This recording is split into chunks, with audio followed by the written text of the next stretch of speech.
we are bringing you the reason why we have absolutely no intention of renting our UK home when we move to Florida. It's No intention whatsoever. no security for a landlord whatsoever.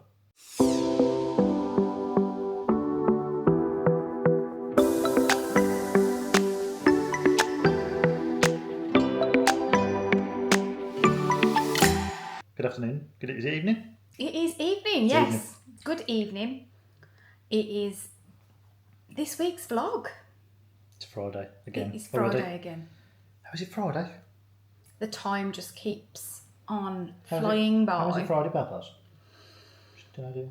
And this week's kind of instalment,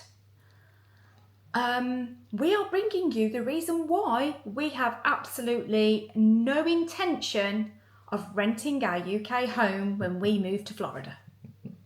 It's No intention whatsoever.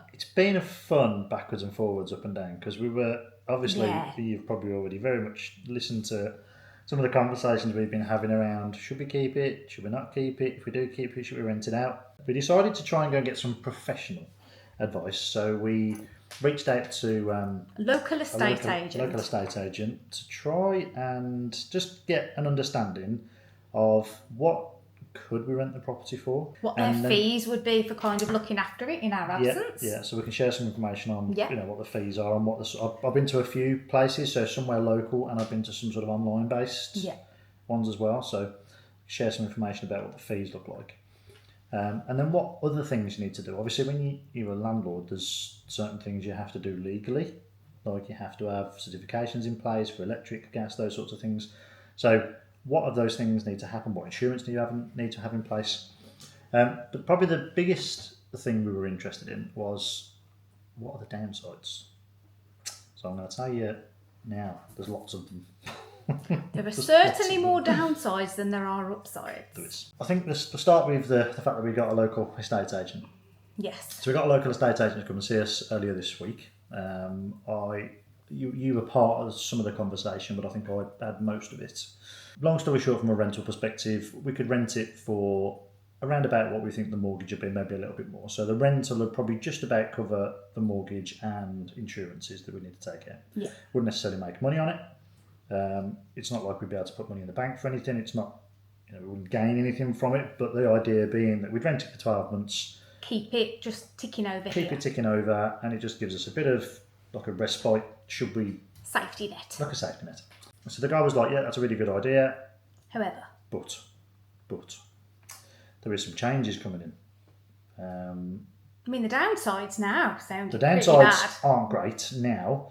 I can't remember exactly what he said, but I'll tell you what the new ones are, and then you can surmise, because basically that's what's coming into play. Yeah, towards the end of the year, they said, didn't they? Sort of last quarter, I think and they said. And what the estate agent basically turned around and said is, even if you was to put somebody in before those changes come in, it doesn't matter if you put a contract in place; it just gets turned off the second the new changes come into play.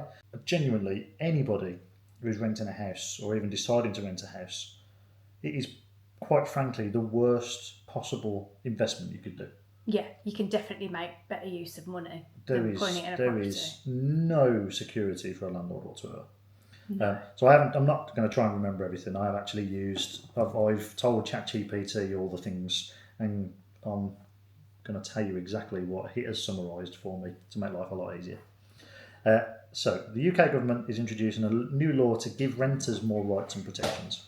Which, understandably, there are some really bad landlords out there, and there are some people in private rentals that are getting ripped off in appalling accommodation. So I understand that something needed to be done to protect renters. But yeah, I'm not suggesting what's happening is a bad thing. Yes. Just for our case and our scenario, it doesn't make sense. No. So there's something called the Renters' Rights Bill that's been introduced later in 2025. So in simple terms, number one, you can't easily ask tenants to leave anymore. So landlords used to be able to ask tenants just to move out without giving a reason. It's now out. It's now being banned completely. So it's actually a law. You cannot just say to a tenant, I want you out at the end of the tenancy agreement, I want you out in 3 months' time, or whatever your notice period is. You cannot just kick someone out of the house. You have to give them a very valid reason for doing it. So I think the reason for that is, for some landlords, what they've done is they've realised the rent in the area has gone up on all the properties, and rather than upsetting the existing tenant and trying to double the rent or half again on the rent, they just kick them out, put the rent up and get somebody new in. Yeah. I think that's kind of trying to stop that. So we understand what it is. Yeah. So now you need a valid reason for wanting to kick somebody out of the house. So if you're selling the property, repossession, as in you want to move back into it as the landlord. You want to move back into it, or if you've got like serious rent arrears. But you have to go through the court process to do it. And this matters because it takes longer and will cost essentially us more money to remove potential problem tenants. Obviously, that's very much dependent on whether or not you had them, but it's not a risk we're willing to take. So number 2, all rentals become monthly rolling agreements. So as it stands at the moment, when you sign up a contract with someone, I think minimum term is 6 months. Yeah, it tends to be 6 to 12 months. 6 or 12 months. 6 or 12 month agreements, which means you've got a fixed term agreement. A tenant's going to be there for 6 to 12 months, whatever the term is, and that gives, certainly from a landlord perspective, comfort that you've definitely got a person in your house for 12 months. You haven't got to keep changing people every so often. So fixed term leases, like 12-month contracts, are disappearing in their entirety. Every tenancy becomes a rolling monthly agreement. Tenants can leave, so they can just up sticks and leave with 2 months' notice, but a landlord has to give 4 months, and, as Sandra was just alluding to, you have to have waited until the tenant has been there for at least 12 months before asking them to leave. But they can leave at any point with 2 months' notice. They're not obliged to stay for 12 months and then give you 2 months' notice. They can bugger off when they want to. So landlords basically are losing full control over the tenancy lengths, and they can't guarantee stable income for a set period. No, it's a bit different if you've got a property that's not mortgage free or got no mortgage on it. You still don't want to. If you've got a rental property and you own it, or even if it's mortgaged, you don't want it sat empty. It's ultimately an asset. You're trying to either pour money in from it as an earning, or you're paying the mortgage, whatever it is you're doing. So with the risk of potentially having it empty, it's not great. Number 3, raising rent becomes harder. Obviously, that's not something we're necessarily all that concerned about, but it's something they're bringing into play. So you can only raise rent once a year. I think it's a bit harsh if you did that anyway, but if you're doing it otherwise, but you have to follow official procedures. There's going to be an actual procedure that comes into play. So tenants can challenge the rent increases in government tribunal, who can reduce or freeze the existing rental amount. So if you tell a tenant that you're going to put your rent up by £100 a month, and they take you to government tribunal and they decide in their favour, not only will you not get the increase, they could potentially either freeze or reduce the rent that you're charging them based on area standards. So and again, I think that's to prevent people from significly inflating the rent. Yeah, and there's protection, get that, but for somebody like us, given the costs of everything are going up, people need to remortgage sometimes. Insurance prices continually go up. It is not unreasonable that at some point in time during a rental period with a tenant, you may need to increase rent. It basically limits your ability to respond to things like inflation, mortgage costs, market changes. There's so many things that can affect rentals, but basically, it's almost becoming landlord needs to absorb impossible. That. So the landlord needs to absorb it. Number 4, and this is not all of this is a problem, but it certainly is for us. So you can't reject tenants for having kids. Not that that's a problem for us. No, that's a problem. That's what I'm saying. So not necessarily any of these are a problem. This is a change that's coming into play. So you can't reject tenants for having children, pets, or being on benefits. Now you can no longer say no to someone because they have children, pets, or receive universal credit. Tenants can ask to have a pet, and landlords must agree unless they have a solid reason, which I think is a joke. Because if somebody comes along and says, I've got 3 Alsatians, and you can't turn around and say no, I don't want 3 Alsatians in my house. Yeah, and it's not that we are anti-big dog, but you already know we've got dogs. So this isn't like an anti-pet thing in its entirety. We already have 2 of them. But you aren't allowed to imply that you don't want larger animals that may or may not cause damage, because the requirement is that the renter is supposed to have an insurance in place to cover damage caused by the pets. Yeah, and then what they essentially say is that because of that now, the landlord has to, the only way to protect yourself is the landlord has to pay out more money to have pet insurance yourself. Yeah. Because you can't guarantee that the person living here is going to have it. There's no way to just... You can dictate that you have to have pet insurance, but there's no level... I don't believe there's anything that dictates what level that pet insurance covers. No. So if all they do is have a really basic nominal number that, covers a single carpet and the whole house needs changing... Or they've chewed all the kitchen cabinet. Exactly. Oh yeah. Or scratched the back door or the front door or any of those things that can happen. Oh man, can you imagine that? Can you imagine the bottoms of the cabinets being chewed? Yeah. So it's a big no-no. Anyway, so essentially you're essentially losing control over who lives in your property. Yeah. Pet damage and unpaid rent risks increase, and you can't charge extra deposits or insurance, which is what I just said. So you have no control. You essentially have no control about who lives in your house. And I think the issue as well, when I was looking myself a little bit into the fact that you are not allowed to refuse anybody with benefits. So you would always see houses listed for rent with no DSS. Or DHSS, which they're no longer allowed to do. Yeah, technically you're not allowed to do that anymore. So you aren't allowed to refuse a tenant on the basis that they're receiving any benefits. But I think one of the things that people were frustrated about where that was concerned is that that's fine when the DWP or Department for Housing or whoever it was that was in control of that were the ones making the payments directly to the landlords. And some things have come into play now, which means that they were trying to make individuals receiving the benefits more responsible for their own money. So they are the ones that receive all of the money and they are the ones that are then supposed to pay the landlord.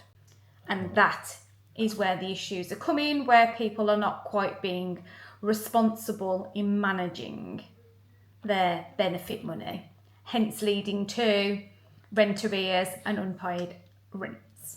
Which we don't.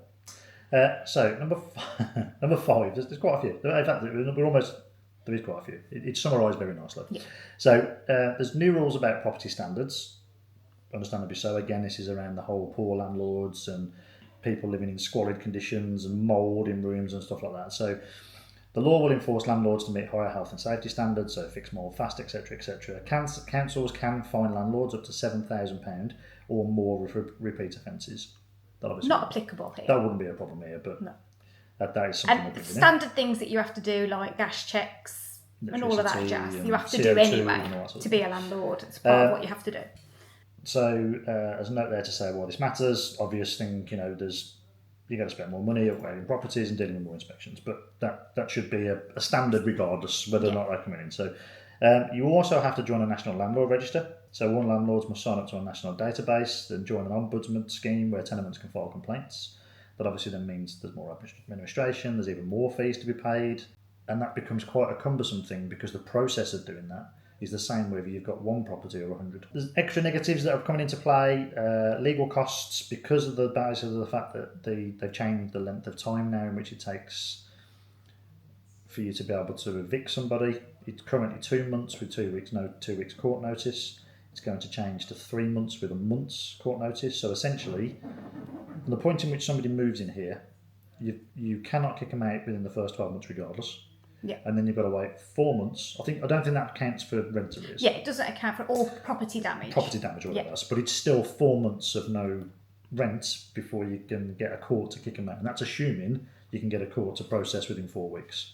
And if you live in the UK or know anything about courts in the UK, they're absolutely up to their eyeballs. So the likelihood of that actually happening is slim to none. You can have insurances for these sorts of things, which I'll come on to in a minute about costs and stuff, which sort of mitigate that because you can have insurances that cover those legal costs. They cover you for like 12, 15 months rentals if somebody doesn't pay. So there is a way to mitigate it, but even so, it's a hassle. It's a hassle you would have to do. And you're still having the potential of having somebody not pay for... It could be 7 months, I think it works out. So I think we worked it out. Potentially somebody could not pay for up to 7 months. Yeah, and you end up... Obviously, you can claim to get it back, but then it's however long it takes to process your claim to get the money back. It's just a hassle that you don't want when you're £4,500. And so you're basically going to have to make sure that you've got an amount of money around you every time to pay for the mortgage or pay for anything that needs to be paid if a tenant doesn't. Yeah. Legal costs, riskier tenants, less choice. You can't pick and choose who it is that moves into your property. This was the bit that I really was gobsmacked by. So currently, when you have like credit referencing done, so when this was the estate agent that was telling me, it's not on the notice, this is what the estate agent was telling me. So currently, when somebody has credit referencing done, or when they do an application for a property, the affordability check, isn't it? They do all sorts, previous credit history and all that sort of stuff. Yeah. So for somebody to apply for a property, let's say we put this on the market, and currently, if somebody wanted to apply for it, some of the estate agents, or the one that we spoke to, said they charge 300 quid, maybe it's 300 quid per family or 300 quid per applicant to do the checks, the background checks, all of the things that they're supposed to be doing, the affordability, everything. And obviously, from an administration perspective, that's quite a lot of effort and time. Yeah. And there's a cost to all the portals that the estate agents have access to. They don't get access to the credit referencing for free. It's a cost to them. So when this new legislation gets put into play, they're not allowed to charge potential renters to do all of that work. They have to do it for free.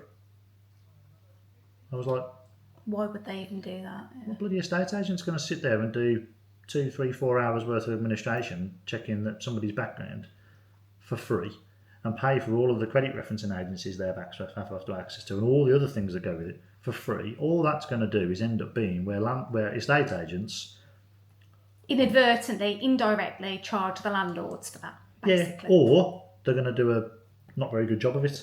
Yes. Because they're going to spend as little time as possible on it. I'm not bad-mouthing estate agents here, but if it was, understandably so, if it was me, I'd be like, well, I'm not going to spend 4 hours doing that, I'm going to spend up one. Yeah, so that inevitably is going to start causing its own problems.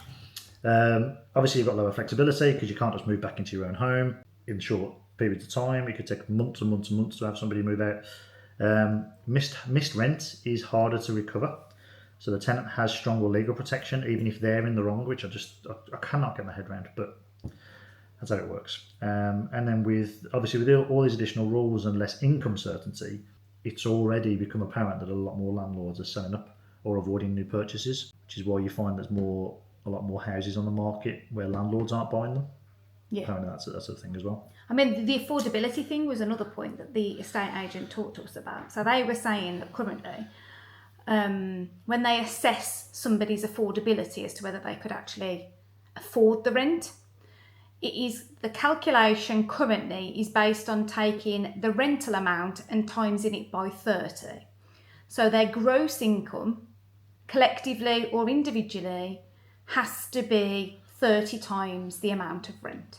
That is today's current status, which if you were to use, for example, what did we say, the 2,000 a month, just to make the maths easy, that worked out you'd have to have a gross income of 60 grand a year.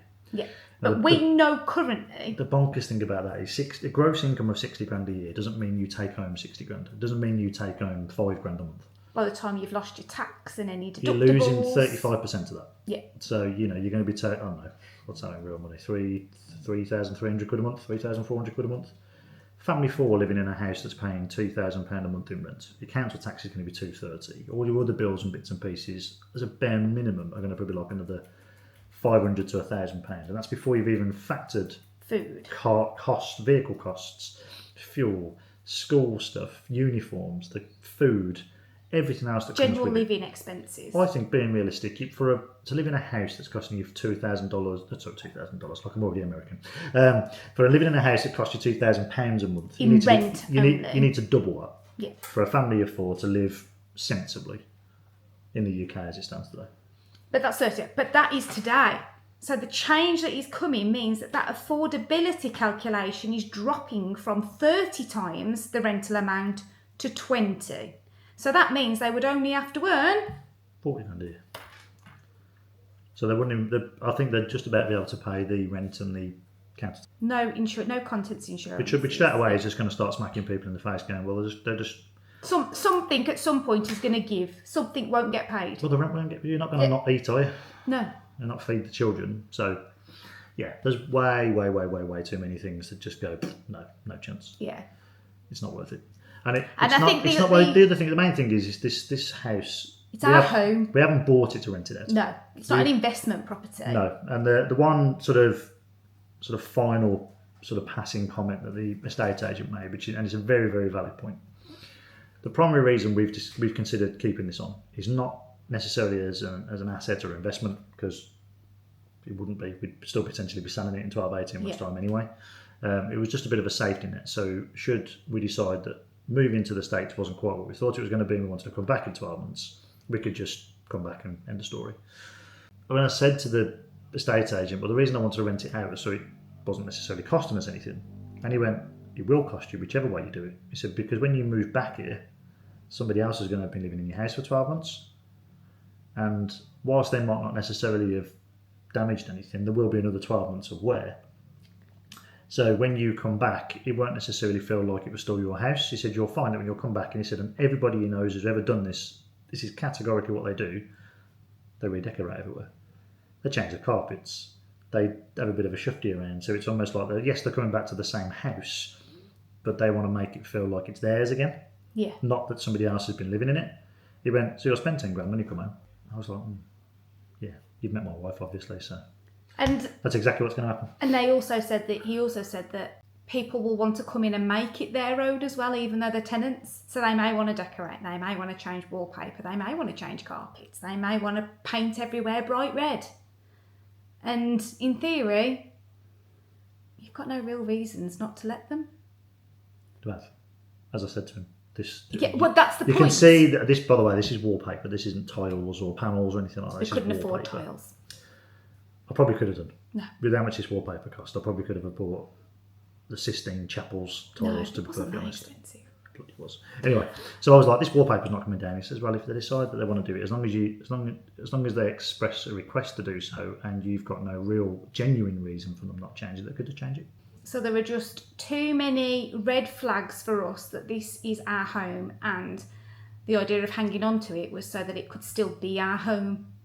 And there's a risk that we could come back and not want it to be our home anymore.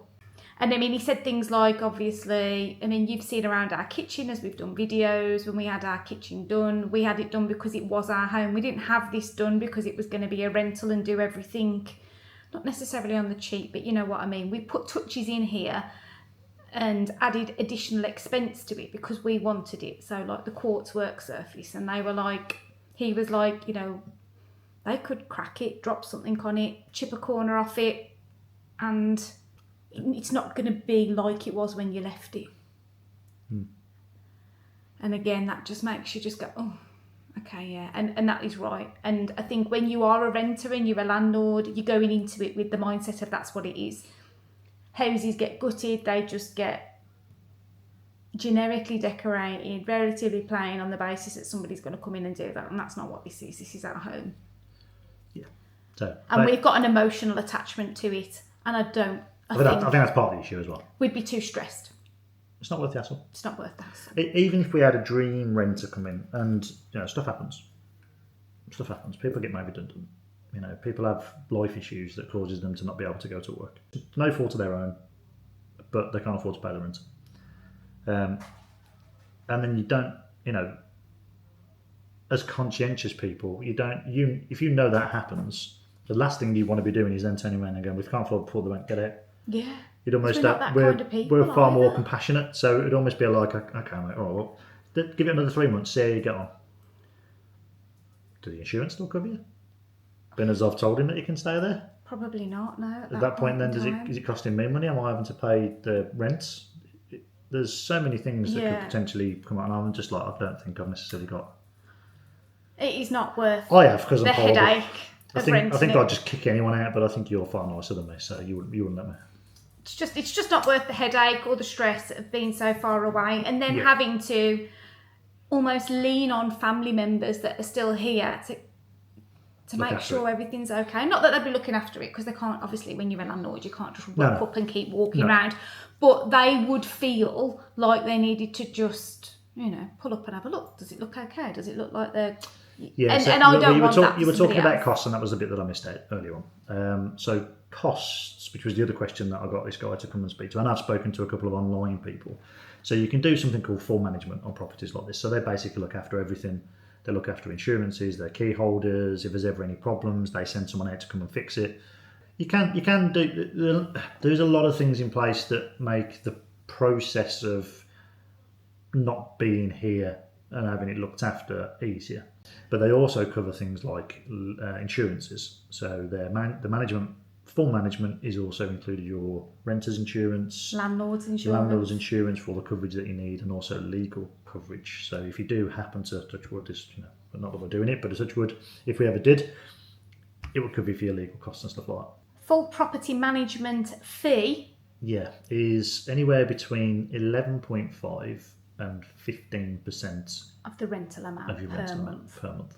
So if you say worst case scenario, it was £2,000 a month in rent, you're looking at £300 a month plus VAT to look after the property. Yeah. So you're losing £360 a month high end, maybe 250, 300 low end, a month off your rent just to have it fully managed and have the insurances in place. So yeah, all things considered, we've decided that renting it out is not for us. No. So we are back to the selling game, with potentially a quieter period, given it's the summer where it is not actively for sale. It is for sale, but it's not because there's no interest at the moment, and that is the one thing that we've had a further meeting with our estate agent about, is that it's now summer and essentially interest drops off significantly, basically until the kids go back to school.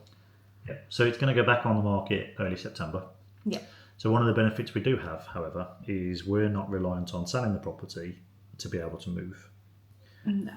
We were only reliant on selling it to be able to buy. Yeah, because we're going to rent there for 12 months, that doesn't necessarily, it's not ideal. It'd have been easier if we'd have sold and got it all done and dusted before we went. Just so it was done.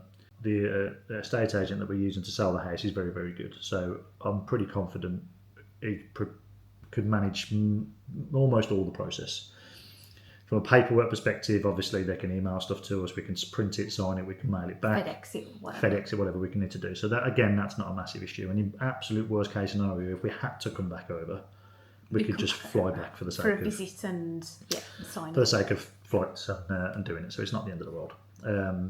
So yeah, that's going to happen. So, but that's our current plan for the house. We've planned for an amount of money to one side to keep the house covered if we do move, or as and when we move. Yeah. So that is the current plan. But that's assuming, of course, that we get out there before the end of the year. In 2025? Yeah. Yeah. So that's been fun. So absolutely zilcho from the embassy again this week. I sent an email on Tuesday. Chasing up the supposed expedited. So if anybody that's been watching us and following us for a period of time, you'll be very much aware of the fact that I was expedite approved late June. So the 24th of June I was expedite approved. I got a formal notification out on the 25th of June, and then as of the 27th of June my online portal status has been changed to ready, which basically means the London embassy has got everything they need to schedule an interview. Expedited, apparently. I'm going to use that. Expedited. So expedited. That was 3 weeks ago today. Again, there is absolutely nothing, no information anywhere whatsoever that gives you any inclination as to what expedited looks like. How long that means? How long does it take them to do it? No. How long from the point in which it goes ready? Does it actually stay? I've tried to chat GPT it and told it to search real world data, and it hasn't got a clue. I've tried to search myself on every possible perceivable website and forum, and because it's not something people document, it's not something that many people do with our visa type. Yeah. There's even less information out there. Family visas and stuff like that, there seems to be a bit more information, like the CR1s and the K1s and stuff like that. But nothing. These EB visas, there just seems to be such a little amounts of information Scarcity out there about them. Info. People that do them, I think they're quite. I wouldn't say they're rare because people do them, but I just. Yeah. So I found a bit of information on a forum where somebody had done an expedite request for a different visa type, but they'd done an expedite request. They hadn't heard anything, and they were told that they should have had something within 10 business days. That wasn't an employment-based visa, so it could be completely different for me. But I was like, well, I'm going to take that as a starting point.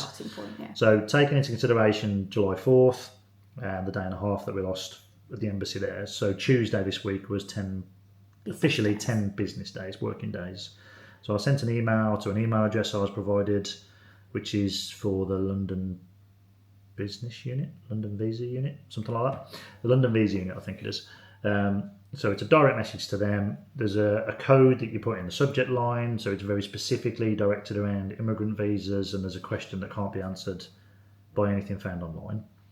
And then there's a structure to the email you put together. But I basically said I was expedite approved. I was ready on the 27th of June. Monday of this week was officially the 10th business day. I've left it another day to see what happens. I've not heard anything. What's the crap, basically? And I've heard nothing. Zilcher, Ada, nothing. So it's rather frustrating.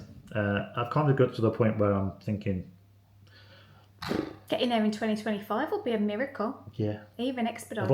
I've almost just accepted now that it will just happen at some point, and it's just whatever. You did manage to contact the embassy today and speak to a real person. So, if you've ever phoned the London embassy, or any embassy for that matter, but specifically the London one, you get a very, very, very well-spoken Queen's English lady that's a recorded message that tells you all about the London embassy, and you have to sit there for 25 minutes listening to what she has to say before she says, if you press 0, you get to speak to an operator. So if you ever phone the London embassy, you haven't got to listen to her, just press 0. You get put through an operator. I did speak to one a few weeks back before I sent the original. She just put you through to an automated line, which gave a load of information about basically just check online. Yeah, which helped me for nothing. I'd already spent 25 minutes on the phone, and I thought, I can't be bothered. So anyway, I had a bit more luck this time.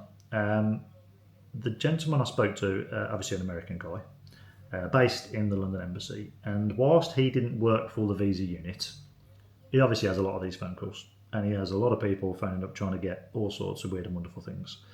And he was incredibly helpful. So he sort of confirmed that everything I'd done was correct. He went through again the email that I'd sent and making sure that all the details that I put in the email were correct, and he was happy to do so. He also confirmed that the AIS portal that I've registered on, despite the fact that it says that I could schedule an interview through the system when it actually works, don't, because of my immigrant visa, so it should be done by them.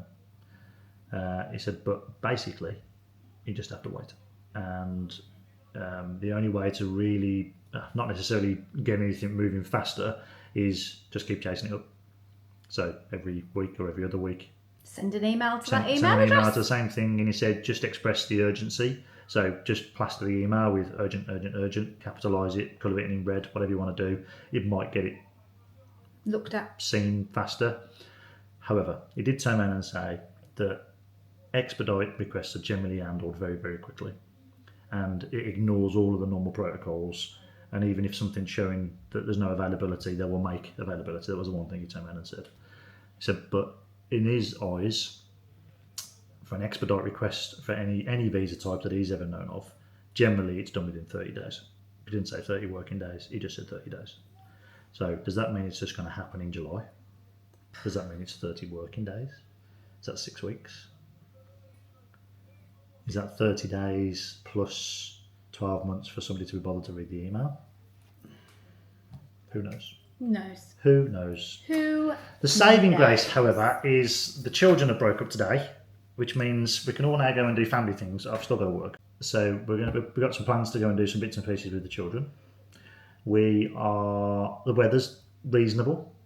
You never know, he said that. What's going to happen, don't you? It's going to rain for the next 6 weeks. Yeah. That's how but the weather's been reasonable anyway, so it's not been too bad. It's been quite nice to be out and about and walking around and just being outside. Yeah. Been nice. We'll see what happens. We will occupy ourselves and pass the time, hopefully by having some family fun.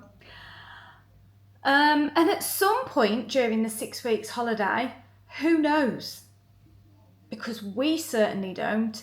there may be a trip to London. Well, Who knows? there's going to be a trip to London. It may or may not be during this 6-week holiday period, because we have no clue right now. We want it to happen, and there's a very, very, very, very, very, very significant reason as to why we want it to happen at a good time, so we can fly that mid-September time. I want it to happen so that I can be in America for Mickey's Not So Scary Halloween party. What about that? I am. Do that next year. Why? It's the other reason, Sammy. Because Mark has been looking at flight prices right now. And currently, Aer Lingus, we've got a lot of love for Aer Lingus at the moment. But Aer Lingus have flights, and we're going to tell everybody now, and so they're not going to be there. In fact, I'm not telling you. But basically, their business class flight prices for the middle of September are reasonable. So our thought process was that as being as we were on our way out, carrying a ruckload of suitcases, that we may treat ourselves to some business class flights to go. But that was only on the basis that we were going to be able to go the middle of September. And I'll tell you why those middle of September flight prices are so cheap. Because there's probably a good chance that they're going to get bumped, because that's when it's more likely than not that there's going to be a hurricane. For how much they are, we'll fly through it, it's fine. Just a bit bumpy, bit of turbulence. But yeah, and like literally, it's like, is it a week and a half in the middle of September? The business class flights out are very reasonable, and then literally from the end of September on, they're scandalous again. Yeah. So the primary reason for us looking at it is obviously when we're coming over, we're going to be bringing an inordinate amount of suitcases. So we haven't got to pay per suitcase, like everybody else does. Now, most business class, you get 2 32 kilos. Yeah. With Aer Lingus, you get 3. So, not that we're going to be able to bring 12 cases. Everybody else does. I don't. Whatever. Mark says he doesn't want to, but he's got no clue. Choice. He's got no clue, basically. Once you start packing all your life into suitcases, it just... Every single family that I have seen that go out there go with a minimum of like 9 or 10. Okay. Well, even if either way, 12 cases, we've got access. We've got the ability to be able to take 12 cases with us. So that's part of the reason, because for us to be able to pay for extra luggage for that at 200 quid a case or whatever they are. Yeah. By the time you've booked premium economy seats on Virgin or a BA or whatever, and all the other bits, it gets pretty close to what Aer Lingus have got their business class flights for, and then you go for lie down bed and all the excitement. And Finn is extremely excited about the potential of ever being able to fly business class. What he classifies as first class business. Yeah. We'll see. I don't think we're going to make it there for that mid-September time frame now. The second that interview letter lands, and we've been for that interview, and the very nice gentleman on the other side of the fence goes, I like you, mate, you can come in. It's not going to be that. It's going to be things like, it's fine, you might be able to get the interview done and get the stamp in the visa and get the passports back, say within 6 weeks in total. Right? From the point of getting the interview letter to the point of getting the passport back. 10 days right? of passport to take. That's what I'm saying. So 6 weeks. Say, for argument's sake, it takes the process of receiving the interview letter to getting your passport back, right? We've then got to pack everything in this house, get rid of everything in this house, get whoever is moving the house to have a slot available for them to come and pack up all the stuff that we're taking. You're going to have some unrealistic expectations about doing the things that need to be done. I've already thought this through. He hasn't. I have. You can stay here and do all that. Oh, he and the kids are going to go. Yeah, it's easy. See, problem solved. Nice and easy. Yeah. I'm the practical thinker. I'm just thinking at this point in time now. It's going to be more like October. If we manage to get there, This one he's up in Magic Kingdom. What, the 1st of November? It's going to be a miracle. Is it the 1st? Yeah, it is the 1st of November. It comes like the 1st of the year. But we have spoken with the kids about the prospect of the fact that they, are probably going to need to go back to school in September. And to be fair to them, both of them like the idea of going back for a few weeks and being able to see their friends before we go, because the prospect of the 6 weeks holidays seems quite long with not seeing any of them. And whilst we can arrange a few play dates in the school holidays, they're not seeing everybody. So they're good with that. That works for us. And for not really having a lot to tell you about, we've managed a good 40 minutes of jibber jabber. It's not jibber, that's very important information. Anybody else thinking about renting your house, don't bother. Anybody else who's currently on the visa process, just expect it to take a lot longer than what you think it's going to. The one thing we have got to consider is it's about this time of probably August generally is the point in which typically, based on previous years, is when they run out of visas to issue for employment based. Yeah, they have a set number every year that they issue. And once that number is reached, which was August last year. That's what I said, end of August last year. They pause processing and having any more interviews for the employment-based visas until that figure refreshes in October. 1st of October. Now, the saving grace to that is when it does refresh in the 1st of October. Things start moving quite quickly. Anybody who's currently waiting, they basically get an interview letter like the 1st of October. So we know pretty much worst case scenario it's going to be around about there, but I'm hoping it's significantly sooner than that, especially as it's supposed to be expedited. We'll see what happens. Yeah. So you will know when we know. Yeah, I'm hoping it's next week because it'd be a good time to be able to go and... No, but the kids are off. It'd be a great time to go and have to go down to London, to be fair. But it's just going to be what it was going to be, and that's just the way we're going to have to roll. We've got to roll with it. And as we do little bits and bobs like this, like looking into renting and stuff like that, we will just share little tidbits with you. And we'll just have to dream and reminisce about Subject. Dream and reminisce about the prospect of going on holiday in the 6 weeks holiday. Just generally. We can't do that either, can we? No. I know, yeah, we can't even just like go on a holiday either. Because we're literally just sat here waiting for this goddamn letter to land on the email. Well, to be fair, it's saving me a fortune. Because we can't go anywhere, we can't go out anywhere. The joys. But for anybody doing this visa process, you know this and to expect it. It is just it's exciting. Waking up every day and just waiting, for them, that email to turn up that doesn't turn up, and you get to the end of the day and you go, oh, I'll have to wait till tomorrow now. Then you get to Friday and it still hasn't turned up and you go, we have to wait all weekend now. Right, yeah. That is our life right now. And you wait till Monday again. But there we go. Anyway, if you have made it to the end of this video, thank you very, very, very much for watching. Be back with you with another update. Hopefully with some good news soon. But in all honesty, unless there is some movement on either the visa letter or some miracle, somebody says they want to buy the house. No, what we haven't said. Is it this week we had jabs or was it last week? Oh no, we've had jabs. We have had jabs. We've had some jabs. Yes, there is some else.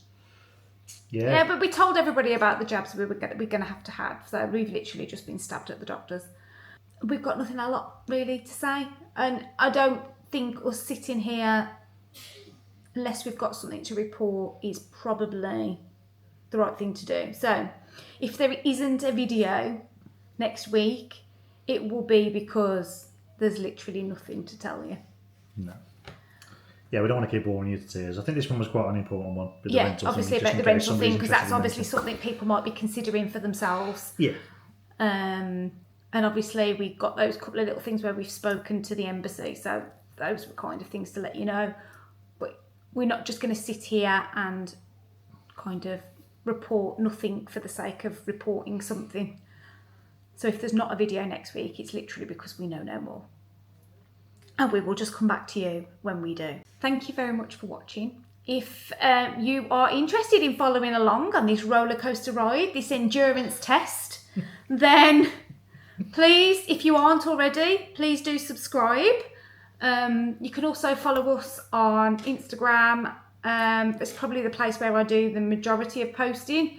I might share a few little just family, what we've been getting up to on there, if we've been doing anything, just to keep you updated with what we're doing, if there's no videos. So yeah, you can go on over to the Hides Florida Life on Instagram as well. Probably link it here somewhere. Otherwise, if you've got any questions about anything that we're talking about, if you are new to following us and you've got anything about any of our previous videos that you want to ask, please drop them in the comments below and we will endeavour to answer everything that we possibly can. And we will just see you. Hold on. If you haven't already, like the video, subscribe. Yes. All of the above, below, it's there, wherever. or it's here somewhere. Thank you very much for watching, and we will see you Next time. Bye for now.